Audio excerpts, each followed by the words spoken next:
threatening me. You don't belong here. I have every right to park here. Move your car now or you'll regret it. Stop threatening me. This is my business visit. I told you to get off my lot. I will report you if you don't calm down. The sterile glow of fluorescent light fixtures cast long, distorted shadows across the polished concrete of the underground parking garage. It was a place designed for efficiency, for seamless transitions from vehicle to destination. Yet, on the evening of October 17th, it became an arena where the mundane collided with the malevolent, and a simple act of parking escalated into a chilling display of racial animus. This is the story of Security Officer Kevin O'Connell, an individual whose professional record was marred by not one, not five, but 11 documented complaints of misconduct, spanning a mere 3 years of service. 11, a staggering number that painted a clear picture of a pattern, a propensity for abuse of authority. And it is the story of Dr. Elias Thorne, a man whose life was dedicated to healing, whose credentials spoke volumes of his intellect and dedication, yet who, in a fleeting moment, was reduced to a target, his dignity assaulted by the very person entrusted with maintaining order. Before we continue, where are you watching from? Drop a comment below and let us know. It helps us understand the reach of these stories and why they matter to communities far beyond the immediate incident. The air in Viridia City on that crisp autumn evening was sharp, carrying the faint scent of rain and fallen leaves. A cool front had swept through, leaving the downtown district shimmering under the neon glow of office buildings and the historic grandeur of the Viridia Art Center. Inside, the annual black tie gala for the city's leading medical philanthropist was in full swing, a beacon of sophistication and community spirit. Dr. Elias Thorne, a man whose presence commanded respect in any room, was among the invited guests, a distinguished figure in the city's healthcare landscape. Dr. Elias Thorne was not just a name on a guest list. He was an institution in himself. A graduate of Harvard Medical School, he had completed his residency at Johns Hopkins, specializing in neurosurgery. For 2 decades, he had served as the chief of neurosurgery at Viridia City General Hospital, pioneering innovative surgical techniques and mentoring countless young physicians. His research on traumatic brain injury had garnered national awards, and his philanthropic efforts in underserved communities were legendary. He had earned his position, not through privilege, but through relentless dedication, unparalleled skill, and an unwavering commitment to humanity. Every accolade, every degree framed on his office wall, represented years of sacrifice and intellectual rigor. He was, by any measure, a pillar of the community, a man who had dedicated his life to saving others. Security Officer Kevin O'Connell, on the other hand, presented a stark contrast. Employed by Sentinel Guard Security, the firm contracted to manage the parking facilities for the Art Center. O'Connell's tenure was a litany of disciplinary actions and public grievances. Internal Affairs records, later subpoenaed, detailed a disturbing pattern. In May of 2019, a complaint was filed by a Latina single mother, alleging O'Connell had verbally accosted her for parking in a designated handicap spot, despite her displaying a valid permit. He had accused her of faking her disability, escalating the confrontation until a bystander intervened. In February of 2021, a group of Asian American tourists reported O'Connell for racial slurs and aggressive questioning about their parking validation, far beyond the scope of his duties. The incident culminated in the tourists being forced to pay an exorbitant fee despite having a valid voucher, simply to avoid further harassment. Just 8 months prior to the incident with Dr. Thorne, in March of 2022, a black delivery driver reported O'Connell for deliberately obstructing his vehicle, then issuing a baseless citation for improper loading zone usage, a citation that was later dismissed but cost the driver hours of lost wages. The pattern was clear. O'Connell exhibited a consistent and documented history of targeting individuals from minority backgrounds, employing intimidation and spurious accusations, operating with an unchecked sense of authority that far exceeded his actual mandate. These were not isolated incidents. They were threads in a tapestry of systemic abuse woven by an individual who believed himself immune to accountability. The call, or rather, the internal alert that prompted O'Connell's immediate attention, was deceptively mundane. Unauthorized vehicle detected in VIP section, level P2, Bay 7. This was the official dispatch from the Central Surveillance Hub to O'Connell's handheld radio.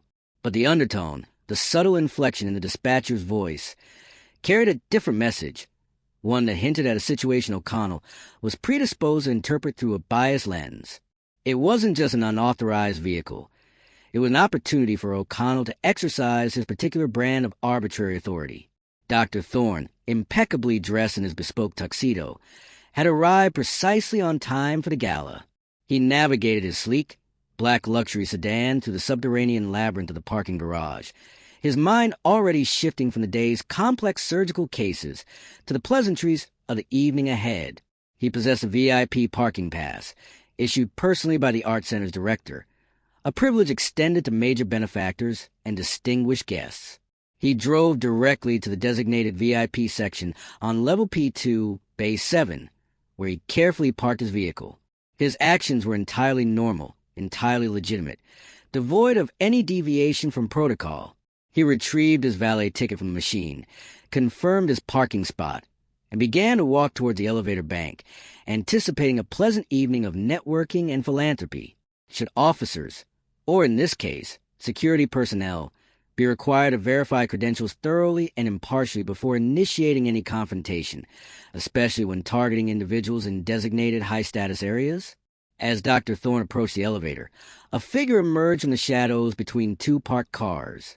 It was Security Officer Kevin O'Connell, his uniform stiff, his posture rigid, his eyes already narrowed.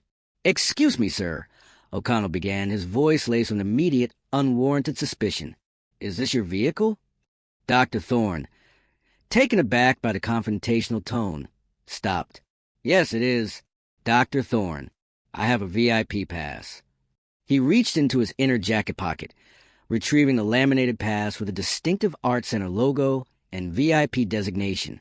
O'Connell's gaze flickered to the pass, but his expression remained unchanged, dismissive. "Anyone can fake that. This is a VIP section. You don't look like you belong here." The words hung in the stale air, thick with unspoken prejudice. Dr. Thorne's composure, honed over decades of high-stakes medical decisions, began to fray. "What exactly does belong here look like, officer?" he asked, his voice low, controlled, but edged with a growing indignation. "I am Dr. Elias Thorne, Chief of Neurosurgery at Viridia City General. I am an invited guest and a major donor to this institution. My pass is legitimate." O'Connell scoffed, taking a step closer, invading Thorne's personal space. "Look, buddy, I've seen it all. People try to sneak in all the time. You got a valet ticket? A real one." He gestured vaguely towards Thorne's hand. Dr. Thorne, still holding his VIP pass, produced the valet. "Ticket. Here is my ticket. Bay 7. VIP. Everything is in order." O'Connell snatched the ticket, scrutinizing it with an exaggerated air of authority. "This could be forged. I'm going to need to see your ID, and I'm going to need to verify this with my supervisor." His tone was accusatory, his body language aggressive, clearly designed to intimidate. The rapid-fire exchange was not going unnoticed. The muffled sound of the gala above were punctuated by the sharp, echoing voices from the garage. Other guests, arriving late or seeking their vehicles, began to gather, their murmurs growing louder, their expressions shifting from curiosity to concern. A young couple, dressed in formal attire, paused by their car, openly staring. A woman with an elaborate updo pulled out her phone, ostensibly checked messages, but her camera was pointed subtly towards the unfolding scene. The Bodycam footage, which would later become irrefutable evidence, captured every word, every dismissive gesture, every microaggression. O'Connell, oblivious to the growing audience, continued his badgering, his voice rising in volume. "I'm telling you, this looks suspicious. You need to move your vehicle or it's going to be towed." Just as the tension threatened to boil over, a new figure appeared, striding purposefully toward the commotion. It was Maria Rodriguez, the evening shift supervisor for Sentinel Guard Security. She had been alerted by the Central Surveillance Team, who had been monitoring O'Connell's escalating behavior. Her face was a mask of professional concern as she took in the scene. Dr. Thorne, dignified but visibly distressed, and O'Connell, puffed up with misguided sense of power. "Officer O'Connell, step aside," Maria commanded, her voice firm and authoritative. "What is going on here?" O'Connell, momentarily startled, tried to assert himself. "Supervisor, this man is attempting to park in a VIP spot with a fraudulent pass. I was just about to have his vehicle towed." Maria Rodriguez turned her attention to Dr. Thorne, her tone immediately respectful. "Dr. Thorne, I apologize for this. May I see your pass and ticket, please?" Dr. Thorne, relieved by the supervisor's professional demeanor, handed them over. Maria examined them briefly, her eyes confirming their authenticity. She then turned back to O'Connell, her voice dropping to a low, dangerous whisper. "O'Connell, your badge and weapon. Now, you are relieved of duty, effective immediately." The words were not a question. They were a definitive order, signaling an immediate and unequivocal intervention.